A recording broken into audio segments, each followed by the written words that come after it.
Continuamos con el seminario Joseph Beuys, seminario que estamos dictando aquí desde Fundación La Bomba de Miel, seminario en este caso destinado a dar a conocer la figura, el obrar y la trayectoria de este artista, con el objetivo de poder analizar lo que Beuys propuso, lo que Beuys hizo, lo que legó, en relación a este presente, a lo que hoy por hoy está pasando en el arte, a lo que hoy por hoy estamos viviendo y que, puede tomar una fuente de referencia en, todo el trabajo que Beuys realizó y de una manera muy productiva, ¿no? Una referencia realmente muy productiva para comprender algunas bases que nos rigen en la actualidad y para desde ese lugar seguramente potenciar proyecciones y posibilitar ciertos tipos de desarrollos desde hoy en adelante. Estamos haciendo este seminario desde el año pasado, desde el año 2021, estamos ya en año 2022, continuándolo y lo estamos planteando a partir de lecturas, de una selección de libros que hemos hecho de la biblioteca, colección de libros Fabio Di Camossi, biblioteca que conservamos, resguardamos en Fundación La Bomba de Miel. Desde allí hemos seleccionado algunos libros de los que tenemos escritos por Beuys o en realidad de los que tenemos en los que figura la palabra en primera persona de Beuys y luego los libros que hablan acerca del artista. Hemos hecho una selección para poder entonces armar este seminario, el que está pensado en 9 partes, estamos en la parte número 4. La primera parte estuvo relacionada con revisar una biografía de Beuys, la segunda parte estuvo dedicada a partir de lo biográfico, empezar a expandir a la consideración que otros empiezan a tener de Beuys, que empezaron a tener de Beuys, y luego nos fuimos a una tercera etapa donde estuvimos empezando a leer, escuchar a Beuys en primera persona. Estamos en esta cuarta etapa donde estamos revisando todo lo que hemos venido haciendo con Beuys, ya de una manera más intuitiva, ya de una manera más tentativa de cierta percepción, pensando que lo propuesto en la segunda etapa especialmente, fue a partir de ir razonando los textos que íbamos leyendo, fue generarnos herramientas que nos ayudaron a construir una imagen muy concreta de Joseph Beuys, una imagen relativa a lo académico, a lo histórico, a cierto tipo incluso de idea de verdad, y que, a partir de empezar a escuchar a Beuys, en la tercera etapa, ¿no? En un libro que hemos estado analizando que compila ensayos y entrevistas a Joseph Beuys, en esa etapa, ¿no? Lo que pudimos ver es que a partir de la propia palabra de Beuys, lo que se hace posible es empezar a deconstruir lo que en nuestro caso habíamos construido en el primer y segundo momento de este seminario, para ahora empezar a sumarle a esta deconstrucción activa que estamos haciendo una posibilidad de irlo encontrando a partir de nuestras percepciones, es decir, de lo que nosotros vamos percibiendo es Beuys, es su trabajo, es su legado, son sus ideas, mucho más allá de que esto sea verdad o no. A esto lo planteó Beuys como posible y de hecho algo que le gustaba mucho como idea acerca de cómo podíamos llegar a estudiarle, de cómo podíamos llegar a aprenderlo y que, lo que le interesa ver es justamente que esto se hiciera a través de una percepción abierta, fluida y que, fuera significativa para cada uno de nosotros de acuerdo a cómo necesitamos que exista Beuys, sus ideas, su trabajo, su obra. Hay tantos Beuys como tantas interpretaciones podamos hacer. Esto, si bien siempre se rige en base a un modo, a una manera y de alguna forma a cierto tipo de ideología, lo que busca, ¿no? Es no caer en los formatos más relativos a la idealización de Boyce y en eso también al dogma acerca de Boyce. Estamos buscando entonces que en este seminario podamos tener un poco de cada una de estas partes, un poco de lo formal acerca de Boyce, y en eso, ¿no? Una estructura concreta, una construcción bastante sistemática y lógica, y una vez que conocemos esto, que es lo que hemos hecho en la primera y segunda etapa, empezar a deconstruir esto para poder ya a partir de ahora buscar una percepción individual que seguramente está desarrollando a través de lo que también estamos autopercibiendo de nosotros en relación a Boyce. Estamos leyendo ahora un material que en este sentido, bueno, nos parece que con el equipo de investigación de la bomba de miel nos pareció muy oportuno, que es un material que no tiene título, es un material que llegó a nosotros no de una manera bibliográfica estándar, es decir, no llegó a partir de un libro, de una editorial y demás, sino que llegó a partir de unas fotocopias que nos suministró, que bueno, fue, que nos dio, nos regaló Remo Bianchedi en el momento en que se estaba armando la biblioteca colección Fabio Di Camossi. Remo Bianchedi, como contamos ya en el audio anterior, fue una persona fundamental junto con Belén Desi, dos artistas, investigadores y tal, que ayudaron y colaboraron de manera muy profunda en la sistematización y el armado de la biblioteca colección de libros Fabio Di Camossi. En este caso, Remo Bianchedi, además específicamente referido a Boyce, era un gran estudioso de la figura de Joseph Boyce. Remo Bianchedi había estado participando, estudiando en la Universidad Libre Internacional durante los años 70 y hasta principios de los años 80, lo había hecho en Düsseldorf y había sido discípulo y alumno de Joseph Boyce. Él, bueno, introdujo de una manera mucho más profunda a lo más intrincado de Boyce, introdujo a Fabio Di Camossi en esos conocimientos y, bueno, fue un gran maestro en este sentido, del que, bueno, Fabio Di Camossi aprendió mucho y que también aprendió a nutrirse a través de los libros que hay de Boyce. Bueno, podemos imaginar, y cosa que es así, real, existen infinita cantidad de libros acerca de Boyce, y es necesario a la hora de emprender un estudio a través de bibliografías, hacer una selección de esto. Bueno, Remo Bianchedi fue fundamental para hacer la selección y, bueno, también conseguir, comprar, adquirir los libros que de Joseph Boyce existen hoy en la biblioteca, colección de libros Fabio Di Camossi, que estamos resguardando, que estamos aquí cuidando en Fundación La Bomba de Miel.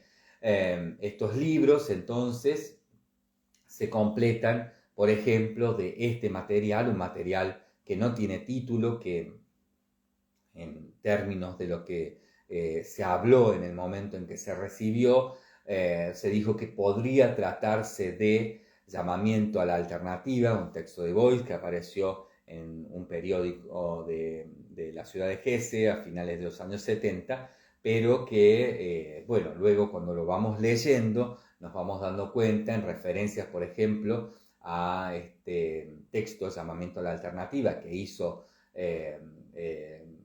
se hizo en el libro anterior que leímos en la etapa 3, bueno, nos damos cuenta que este texto no es el llamamiento a una alternativa, o que muy dudosamente podría ser llamamiento a la alternativa. Por lo tanto, estamos ante una especie de gran meme en el que, bueno, vamos encontrándonos con Boyce, con los elementos que hacen a todo el catálogo de intereses, de intenciones, de búsquedas, de investigaciones, de cercanías, de intuiciones, etcétera, de Boyce, y que nos es realmente muy útil en este sentido también de no poder referenciar específicamente a algo, ¿no? Es algo que queda ahí como flotando, sin mucho más dato, una palabra viva, una palabra que llega de mano en mano y de algún modo de boca en boca, para, bueno, permitirnos también generar aquí un corte con lo que veníamos construyendo e incluso ya deconstruyendo e empezar a intuir, a experimentar cierto tipo de concesión en la comprensión ya autopercibida de Boyce. Vamos entonces a continuar con este texto. Hemos estado leyendo algunos de estos puntos, vamos leyéndolo completo, hemos estado leyendo algunos de los puntos que están aquí ordenados alfabéticamente y que hemos quedado, en este caso, luego de leer en el final del audio anterior, hemos estado leyendo cabeza de imágenes, cabeza móvil, y ahora vamos a leer calor. Calor, un elemento fundamental de toda la teoría, el trabajo, el obrar, el legado, etc. de Joseph Beuys. Dice entonces, calor. La termodinámica como principio espiritual y físico, como generador de la plástica social y física, ocupa el centro del trabajo de Beuys con el acumulador calorífico grasa. Por ejemplo, ¿no? En una obra Tallow, la plástica que no se enfría. Dice el aislador térmico fieltro, por ejemplo, ¿no? En Traje de fieltro, otra obra, el producto calorífico miel, ¿no? Por ejemplo, en La bomba de miel. Dice, calor es para Beuys, ¿no? A partir de todos estos juegos que hace, de todos estos tipos de obras, la sustancia evolutiva fundamental. Con ello, no alude exclusivamente al calor físico, que sería una parte de la materialización en otro polo. Cree que el calor como principio evolutivo trasciende la materia, es un principio formador de materia, desencadenante evolutivo, principio primigenio, dice Beuys. Transmitido por los seres orgánicos, el calor crea la materia. Y Beuys dice, no es la planta la que necesita el suelo, sino este el que necesita a la planta para poder surgir. Es decir, continúa diciendo, toda la materialidad pasa por lo vegetal, primero cálido, vegetal, líquido, y se va compactando poco a poco hasta convertirse al final en piedra. Sin embargo, continúa diciendo el texto, gracias a la libertad de la persona, el proceso es reversible. Y dice Beuys, el proceso también puede invertirse, de modo que tampoco hay que pensar que todo lo que ahora está tan muerto como una piedra, seguirá estándolo siempre. Análogamente, lo mismo cabe afirmar del calor social, de la cualidad de las relaciones humanas y sociales. Y dice Beuys, los principios espirituales del calor, eso que puede denominarse amor. Aquellas son reguladas, continúa diciendo el texto, por el mismo principio de calor. También aquí es preciso calentar y licuar, reanimando la creatividad térmica propia de cada persona, las estructuras petrificadas, endurecidas, cristalizadas, para formar el organismo social del futuro. Bien, hasta aquí entonces con calor. Continuamos entonces. Vamos a leer celtas. Dice, Beuys se sentía celta. Por inverosímil que parezca esta afirmación referida a un artista alemán, tiene una ligazón fundamental con aspectos aislados de su obra. Cuando Charles Stephens escribió For Hymns, Beuys, The Celtic Periphery of Europe was as central as the Asian Age of Steppes, por una parte está diciendo la verdad, pero por otra olvida que los celtas proceden precisamente de las estepas asiáticas, de Escitia, un territorio que incluía la península de Crimea. En el segundo milenio antes de Cristo, los celtas recorrieron varias veces las tierras situadas entre Grecia e Irlanda, antes de extender por toda Europa su cultura, llamada la Téne, desde el territorio de la actual Suiza. En el 350 a.C. llegaron hasta Irlanda. Los romanos los llamaron galos. Para Boyce, lo importante no era su actual zona de asentamiento, sino ese movimiento migratorio que cruzó Eurasia de este a oeste. El hecho de que los celtas vivieran en el Bajo Rin antes de asentarse en Irlanda debió inducirlo a pensar que él mismo tenía raíces celtas, por lo que sería un euroasiático. Heinrich Böll sospecha de su amigo Boyce que la afinidad con los celta, que él expresa continuamente, no es casual. Él personifica de nuevo una mezcla, digamos sin rubor, de lo germánico con lo celta. La línea de la migración celta que se extiende cruzando el continente no es solo la característica del New Cross de Boyce, sino que también indica la difusión del roble, que Boyce consideró siempre un árbol celta. No es extraño, de este modo, pues, que Boyce acompañara a cada uno de los 7.000 robles, ¿no?, de su obra, de su acción, 7.000 robles del año 1982, con una piedra cuyo aspecto recuerda las formaciones rocosas del Jan Causeway. Esto no en Irlanda. El elemento celta enlaza el Bajo Rin, patria de Boyce, con Crimea, el lugar de su primera experiencia clave en relación con el arte, y con Irlanda. Este país representa la segunda vivencia clave en la evolución de Boyce, que le ayudó a superar la crisis a finales de los años 50 y a conformar su idea del arte, la lectura de las obras del irlandés James Joyce. No obstante, Boyce, al igual que James Joyce, miraba con ojos críticos las implicaciones de un revival céltico. Hoy volvemos a ver muchos intentos renacentistas. Se pretende, por ejemplo, resucitar la cultura celta, pero los fenómenos concomitantes y a estos denominados renacimientos están trufados de historias ideológicas muy indigeribles y nocivas, en especial el nacionalismo. Boyce situó su segundo múltiple, el llamado Dos señoritas con pan luminoso, de 1966, en el entorno céltico, al ejecutar 10 años después otro múltiple empleando un plano del metro de París, casi a modo de explicación del uso de los nombres de las estaciones en otra obra. Se titula Initiación Gauloise o Gauloise, lo leo como se escribe. Hay una parte del hecho de que con toda deliberación eligió no el calificativo francés, francaise, sino el nombre romano del territorio de los celtas, galos, ¿no? Volvemos a leer. Se titula Initiación Gauloise, iniciación gauloise, iniciación gauloise.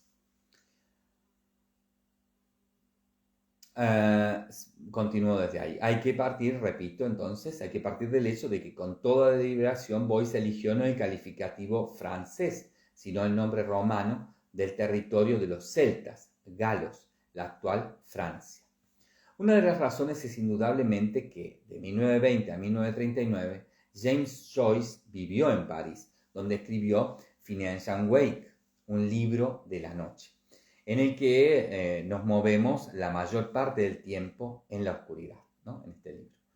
Hacia el final sale el sol y los lectores se sienten de nuevo revitalizados, supraterrenales e hiperconscientes, quizás incluso iniciados. Dos señorías con un pan luminoso describe una especie de odisea o rito de iniciación por el París supra y subterráneo o hacia el interior del subconsciente y luego fuera de él. En las obras de Boyce y de Joyce, estos caminos son tan confusos como los ornamentos del Block of Kells, el famoso manuscrito irlandés del siglo del siglo VIII. Boyce declaró en 1972: volveré a ser otra vez Phineas Wake, según el New Book of Celts. Bien, hasta aquí entonces, celtas. Trato de leer sin explicar y sin analizar, intentando nuevamente, insisto, que ustedes vayan adquiriendo, ¿no?, la posibilidad de encontrar su propio Boyce, incluso a partir de los errores que estoy teniendo con la lectura. Es un texto, esta traducción, bastante confuso, que tiene muchos errores, digamos, ¿no? Hay algo que no está corregido, o que, bueno, así ha sido publicado, es un poco difícil de leer. Continuamos entonces ahora, por ejemplo, con ciencia, que es el próximo de los temas que toca aquí este texto. Y dice: como tantas cosas en Boyce, también su relación con la ciencia tiene connotaciones biográficas. En su adolescencia se sintió atraído por las ciencias naturales. Yo he hecho análisis científicos y experimentos químicos en toda regla. He preparado colecciones y redactado descripciones. Tras la guerra, Boyce inicia la carrera de medicina con la intención de hacerse pediatra. Consideró repetidas veces que el motivo de su dedicación al arte fueron sus experiencias con la metodología y la práctica de las modernas ciencias naturales. Yo me inicié en el arte a partir de la ciencia. El motivo de este cambio de rumbo hacia el arte fue su decepción sobre la incapacidad de las ciencias para captar la totalidad de lo existente. Vivía entonces la experiencia de que todo estaba muy reducido, hasta el punto de que me veía como una especialista de laboratorio, como un zoólogo que cuenta las patitas de algún insecto. Sentí que mis posibilidades estaban en otro lugar, en un lugar más amplio. A partir de esta experiencia se pasó al arte de forma puramente experimental. Este tenía que lograr lo que a ciencia no podía: percepciones dentro de lo anímico, de lo relativo a la conciencia y de lo espiritual en la persona. Su objetivo era, en última instancia, desarrollar el pensamiento humano universalista para comprender el futuro. Tras interrumpir sus estudios, Boyce se dedicó muy intensamente durante toda su vida al estudio de las ciencias naturales. Aunque en Vida y Obra declara en 1958-59 que había agotado toda la bibliografía científica de que disponía, y bueno, esta declaración debía tomarse con su grado de sal. Debía tomarse con su grano de sal. En su obra hallamos continuas alusiones a profundos conocimientos de física, química, anatomía, fisiología, botánica y zoología. En general, las declaraciones de Boyce sobre la ciencia no deben adscribirse tanto a la teoría de la ciencia como a la crítica de la ciencia, por una parte, y a la filosofía de la historia, por otra. La crítica no discute los éxitos de la moderna ciencia de la naturaleza en lo referente a la evolución tecnológica, de eficacia probada. Boyce valora incluso la energía y los conocimientos que subyacen a la construcción de la bomba atómica. La moderna ciencia de la naturaleza empírico-matemática, el materialismo, es para él, en cuestiones tecnológicas, la única metodología seria. Así pues, no predica el retorno a un bucólico petecnológico. Sin embargo, critica la orientación, así pues, no predica el retorno a un bucolismo pre-tecnológico. Sin embargo, critica la orientación exclusiva de las modernas ciencias de la naturaleza hacia la materia. Y dice: el método analítico expulsa cada vez más de su sistema a la idea de lo espiritual. La limitación a lo pesable y mensurable soslaya la totalidad de las aptitudes humanas de la existencia humana. Allí donde están presentes la psicología, la terapia, las cuestiones del conocimiento, del espíritu humano, cuestiones de la libertad humana, de su evolución, Esa unilateralidad solo puede causar mucho daño. No se puede cubrir todos los problemas del mundo con ningún método sectorialmente correcto. Esta crítica a las modernas ciencias de la naturaleza utiliza razones que desde la crítica del racionalismo, del Sturm und Drang y del romanticismo, pasando por la crítica del positivismo de la filosofía práctica de fin de siglo, hasta el influyente escrito de Edmund Husserl sobre la crisis de las ciencias europeas del año 1936, forman parte del reparto fijo del racionalismo filosófico. Mención especial merece un principio de la filosofía de la historia, especialmente caro a Boyce, dentro de este contexto. Se trata de la tesis del nacimiento de la civilización técnico-industrial a partir del genio del cristianismo. Cristo es el inventor de la máquina de vapor. La génesis de un racionalismo objetivista la explica Boyce a partir de la seguridad evolutiva del cristianismo. Cristo es para Boyce el inventor del materialismo, de la escinsión de la conciencia.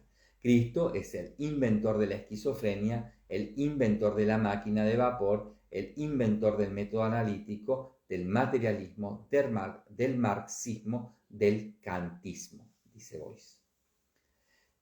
En un principio esto causa extrañeza, continúa diciendo el texto, dado que el cristianismo institucional tuvo, como es sabido, sus dificultades con el materialismo, el marxismo, el kantismo. La tesis solo es comprensible si recurrimos a la filosofía boyciana de la historia. Y dice, todos los intentos de ruptura que ha habido en la historia de la filosofía occidental hasta llegar a la aplicación tecnológica de esos conceptos analíticos, hay que atribuirlos a la eficacia del cristianismo como principio emancipatorio, como principio de liberación. El sentido histórico del cristianismo fue utilizar las metodologías de la filosofía y de la ciencia para reconstruir la naturaleza del ser humano de forma que se convierta en antinaturaleza. La persona es arrancada de todos sus contextos naturales mediante el método de la reducción a los valores de medida, para enfrentarse ahora conscientemente como ser superior a la naturaleza como un pretendiente procedente de su autoconciencia así creada. En consecuencia, el tertium comparationis, leo como se escribe, del cristianismo y de la ciencia moderna es para Boyce la liberación de tradicionales contextos vitales, sociales y naturales. La liberación de los viejos vínculos míticos y de sangre, de la vinculación a la naturaleza y a su panteón de dioses, a la familia, a la estirpe, a los grupos y a la comunidad, permite a Boyce identificar la evolución de la filosofía occidental y de las ciencias de la naturaleza con la evolución del cristianismo. Y dice, el cristianismo ha evolucionado en la medida en que ha hecho realidad los conceptos de ciencia y de materialismo. De este modo, la persona logra liberarse como individuo, es decir, consigue emanciparse de la antigua dependencia. Este método, el científico, ha posibilitado la realización de la promesa de Cristo: yo os salvaré. El cristianismo no es, pues, un movimiento espiritual, sino todo lo contrario, el agente del materialismo, del corte del cordón umbilical con lo espiritual. Conduce esto a alcanzar la materia abstracta y con ello, según Boyce, la muerte.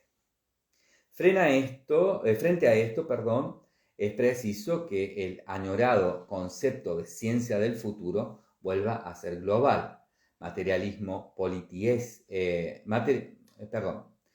Frente a esto es preciso que el añorado concepto de ciencia del futuro vuelva a ser global. Materialismo, politeísmo. También esta misión forma parte del programa artístico global de Boyce y dice, ya he ampliado el concepto del arte. De ahí que, según sus manifestaciones, quizás pudiera también volver a modernizar e impedir que siga siendo estático. Específicamente, el concepto de ciencia. Las precisiones sobre la forma de lograrlo son más bien vagas. Él cree, Boyce, que las fuerzas de la persona superiores al pensamiento lógico marcan el rumbo. Esto implica cuestionar de nuevo las situaciones causales que todavía se basan en la inspiración y en la intuición, es decir, asumir la vinculación con los dioses y con antiguos contextos míticos. Bien, pasamos al próximo punto, que es ciencia social.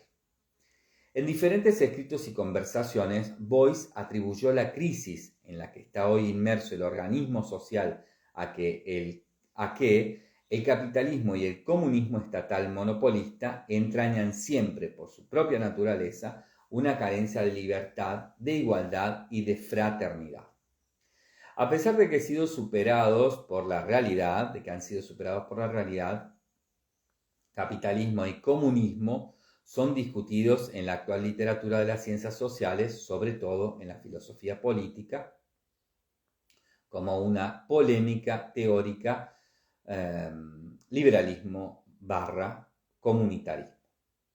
Al igual que el liberalismo basa su teoría social en la primacía de la libertad individual, el comunitarismo se basa en la igualdad de todos los miembros de una sociedad determinada.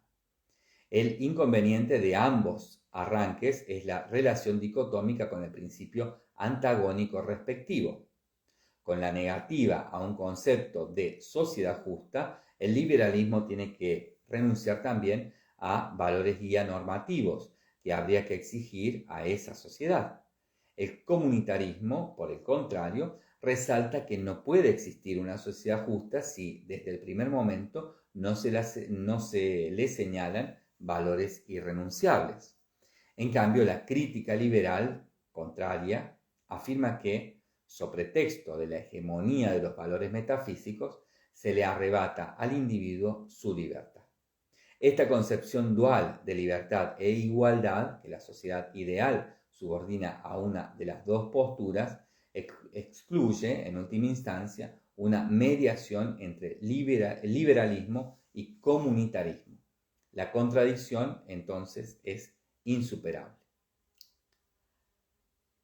Como alternativa a esta vía muerta de la ciencia, Joseph Beuys formuló su Action Dritte Weg, acción tercera vía, como lazo de unión entre libertad e igualdad bajo el lema de la solidaridad. Los intérpretes de Beuys polemizan sobre si el modelo plástico de sociedad presentado por él es o no una aportación teórica a las ciencias sociales. Para evitar malos entendidos que han sido alimentados, entre otros, por el propio artista, debemos precisar lo siguiente. Las imágenes y metáforas creadas por el lenguaje científico, ambos lenguajes se diferencian entre sí por su codificación.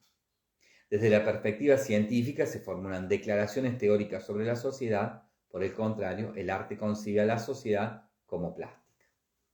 Joseph Beuys, basándose en Goethe, parte como artista de que, y dice, lo científico estaba contenido originariamente en lo artístico. Desde la óptica de las ciencias sociales, esta tesis requiere una precisión, si partimos de la idea de una sociedad diferenciada funcionalmente. La teoría, en este caso sistémica, formulada por Nikolaus Luhmann, sobre todo, especialmente, concibe el arte y la ciencia como sistemas funcionales autónomos de la sociedad. En la sociedad diferenciada funcionalmente, ambos sistemas se distinguen al igual que los sistemas religión, educación, cultura, economía, política y derecho, por la función específica que desempeñan en la sociedad. Como por definición, dos sistemas no pueden tener la misma función.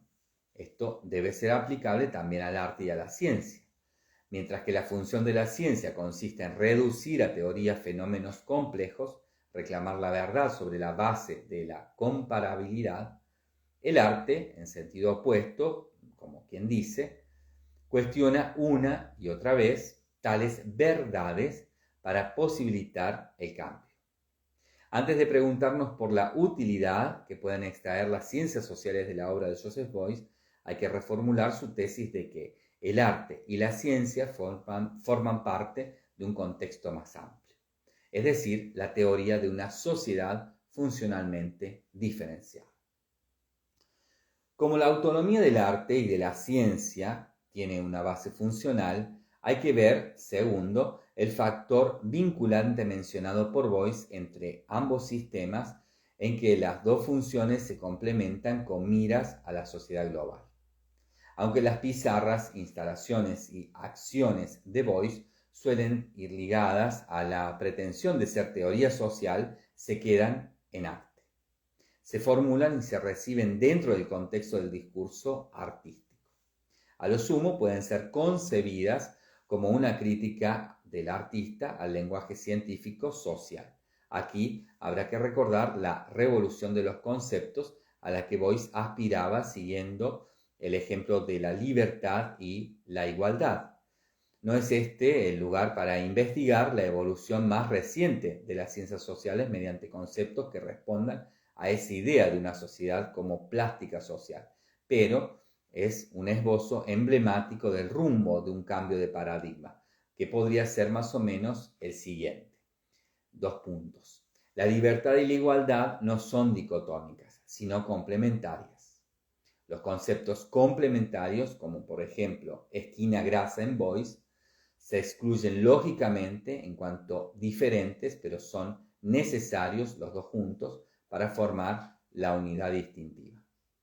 Se persigue la unidad distintiva de libertad e igualdad cuando una sociedad determinada declara como objeto directriz la misma libertad individual de todos. Ambos principios continúan siendo abstractos mientras se contemplan desgajados de las condiciones reales de su posibilidad evolutiva. Estas condiciones vienen determinadas por lo económico, fundamentalmente. De este modo, la justicia real en condiciones de libertad presupone una economía que garantice igualdad de oportunidades para el despliegue de esa libertad.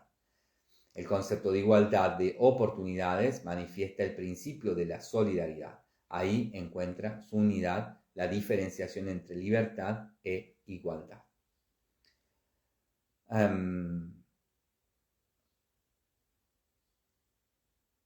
Bien, vamos a ir, perdón, aguarden un segundo, estoy viendo las notas al pie de este apartado. Bien, lo vamos a dejar para que en todo caso lo consulten ustedes. Recuerden que pueden consultar este material en la biblioteca virtual que tenemos en la Fundación La Bomba de Miel, nuestra Fundación La Bomba de Miel. Vamos entonces ahora con el próximo punto que lleva por título circulación.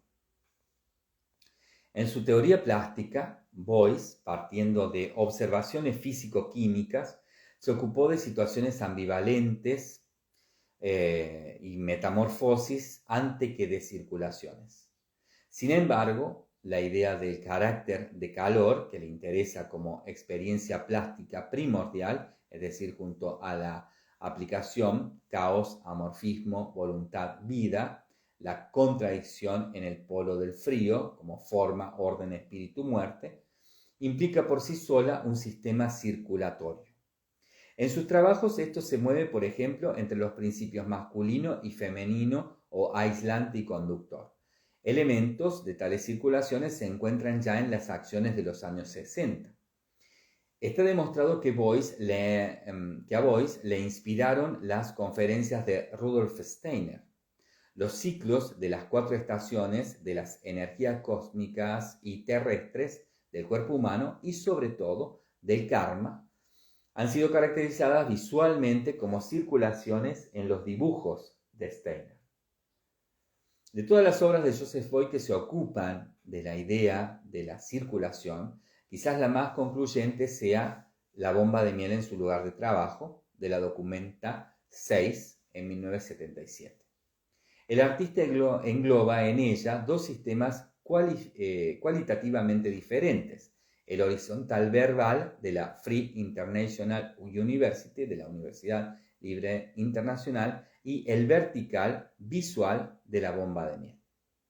El sistema circulatorio de la bomba de miel comenzaba en la planta baja de la rotonda del Museo Fridericianum, donde la miel, dentro de la documenta de Cassel, donde la miel era bombeada por medio de una bomba eléctrica hasta la cúpula de este edificio.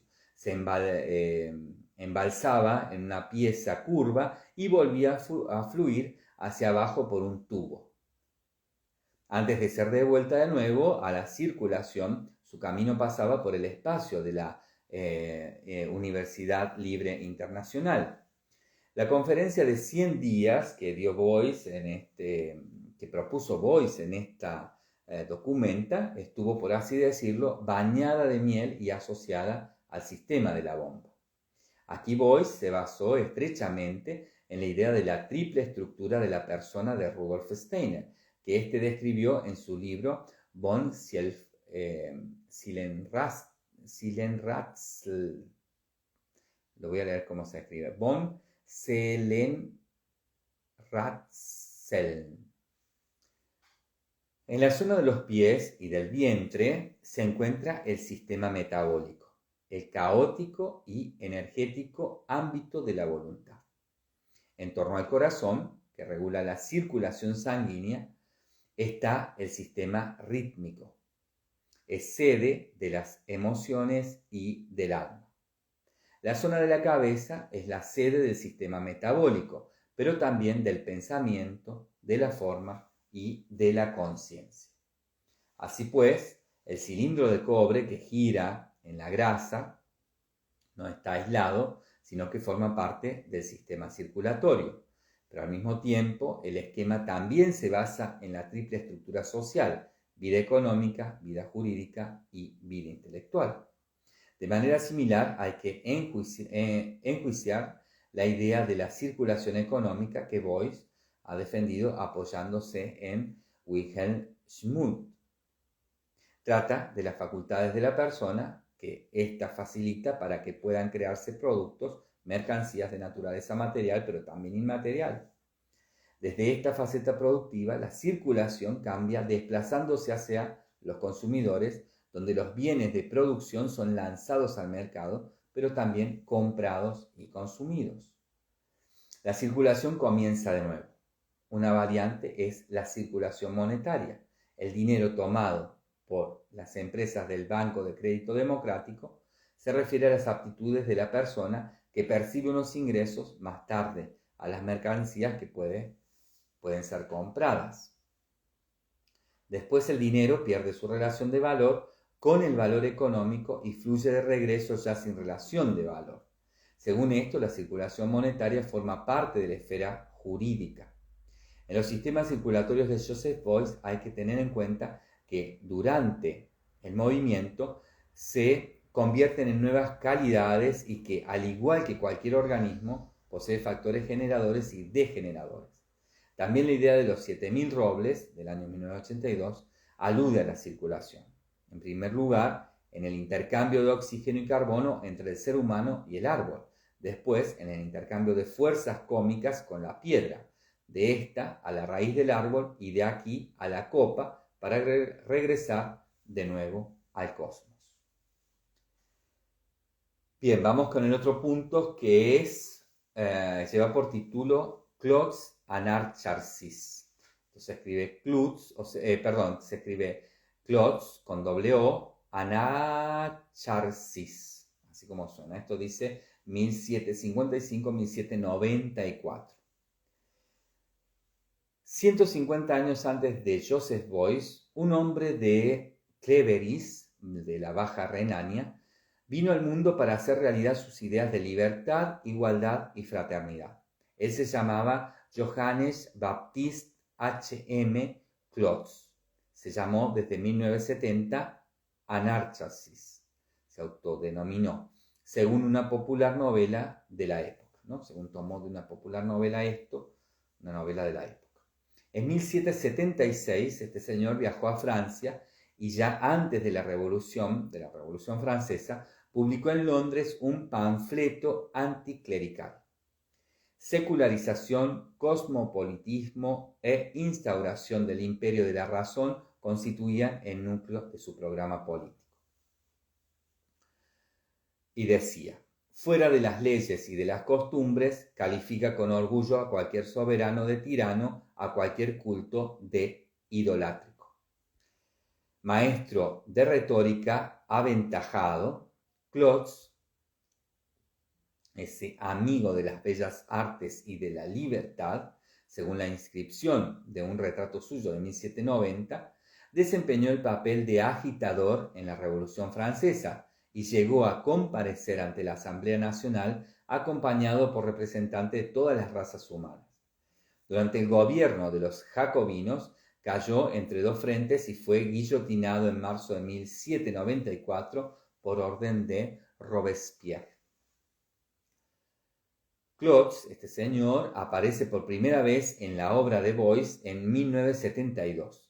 En el marco de la exposición Arena, Beuys realiza en Roma una acción designada con el nombre del orador del género humano, en la que leyó sus escritos, ¿no? Los escritos de Klotz. El objeto, que llamó En caso necesario también vivimos sin corazón, lo firma como Joseph Klotz Beuys, apareció allí, y por último también la cabeza de la vitrina central de la instalación que está en el Palacio Reale, que también representa a Klotz. Esto también en Italia. No hay duda de que el nexo biográfico contribuyó a la identificación de Beuys con Klotz. Sabemos que para Beuys la tríada revolucionaria, libertad, igualdad, fraternidad, desempeñó un papel decisivo, pero las obras sobre Klotz revelan que lo que de verdad despertó su interés, el de Beuys, fue la preeminencia de la retórica, de la noción preliminar a la idea, después al lenguaje y por último a la modificación plástica de la esencial social. Este modelo, explicado con frecuencia por Beuys, tiene naturalmente un trasfondo histórico. Es la teoría de la retórica política desarrollada desde la antigüedad. Desde las reflexiones de Aristóteles, el objeto de esta disciplina, que se pregunta cómo se transforman los pensamientos en lenguaje, cómo se forman al hablar los sonidos, cómo se configura plásticamente la articulación y el lenguaje corporal, gesticulación y mímica, es imprimirle al lenguaje una intencionalidad para estimular la respuesta del auditorio y conseguir en el público el propósito deseado. 2 puntos. Convencer al oyente del contenido que se le transmite, transformar esa convicción en práctica social, generalizar los fines individuales. Hegel denominó en cierta ocasión a los interlocutores de Sócrates jóvenes plásticos, es decir, dúctiles, moldeables, espíritus que se dejan configurar por el lenguaje. El papel de Klotz remite, pues, a un importante componente del ímpetu plástico de Beuys, evidentemente conocido por el artista. Su capacidad de moldear la voluntad, de formar, de convertir en parte de su obra plástica a amigos y enemigos, a discípulos y colegas, a periodistas, tertulias de debate, en fin, a casi cualquier auditorio mediante el atractivo de su lenguaje, sus gestos y su mímica. Vamos entonces ahora al próximo punto, que es concepto. Dentro del contexto técnico de la obra de Joseph Beuys, el factor concepto desempeña un papel clave, como lo demuestra su clásica frase: me inclino ante los conceptos. Beuys emplea con frecuencia concepto como sinónimo de teoría o idea, acentuando en teoría, por regla general, el aspecto normativo y en idea el contexto a partir de muchos conceptos ensamblados hasta perfilar una imagen.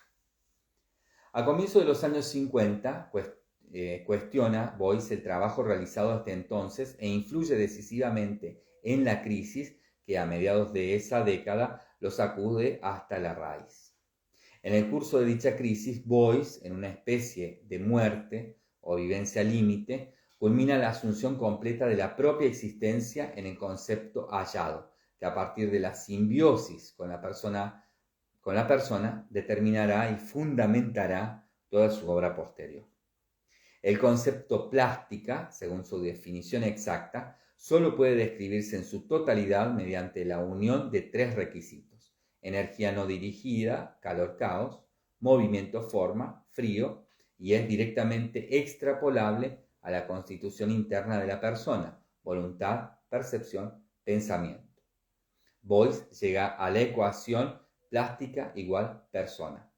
Este concepto de plástica es el concepto fuente y globalizador de todos los demás conceptos: libertad, fuerza creadora, creatividad, autodeterminación, autonomía, estructuración, transformación, capital, para luego proseguir en concordancia con la triple estructura del organismo social de Rudolf Steiner, con democracia directa, economía, ecología, etc.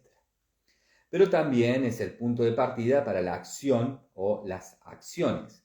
Boyce define con los términos proceso paralelo esta bipolaridad y paralelismo entre lo conceptual y lo plástico material decisivo para su trabajo. El concepto plástica, la teoría plástica, teoría del calor, responde al concepto ampliado del arte. La ampliación del concepto de arte y, en consecuencia, la ampliación conceptual en general, la consideró Joseph Beuys un requisito decisivo de cualquier trabajo futuro de finales del siglo XX. Se refiere a la reducción de los conceptos emprendida por el materialismo y sus ideologías, y al concepto de ciencia de las modernas ciencias naturales y positivas, reducido, por tanto, a las relaciones materiales y a lo cuantitativo, contable, mensurable, pesable. La ampliación del concepto de arte y de los conceptos en general es la culminación del concepto de los conceptos, la asunción de todas sus dimensiones y lo contrario a una extensión o dilatación con la que se ha confundido y se sigue confundiendo en sentido meramente horizontal y cuantitativo, que equivaldría a aguar o diluir el concepto. Para impedir semejante ampliación, que lo dejaría todo reducido a lo material, potenciándolo incluso, Boyce empleó con frecuencia, sobre todo a comienzos de los años 60, dentro de Fluxus y en las acciones correspondientes, el prefijo anti en lugar de ampliación. Dice: mi actitud con respecto al arte es buena, y con respecto al antiarte también. Precisamos ambos métodos, de modo que hay que descubrir la antimateria a la matemática, la antifísica a la física, la antiquímica a la química. La futura ciencia de la naturaleza no avanza sin la ciencia de la antinaturaleza, en todo caso no sin suponer una seria amenaza para la antinaturaleza, la persona. Matemáticas, física, química, etc., son elementos o encarnaciones, continúa diciendo Boyce, ya reducidas de algo. Reducidas por necesidad, claro está, pues vivimos en la material o, dicho con más exactitud, también en lo material. En la otra mitad, es decir, continúa diciendo Boyce, en nuestra vida en lo no material, nos las tenemos que ver con la antimatemática, la antifísica, la antiquímica, etc. Completa transformación de sistemas caducos. Como es natural, la palabra antiarte no permite una génesis parecida a la palabra antiquímica, pues el arte lleva ya en su seno la denominada otra mitad.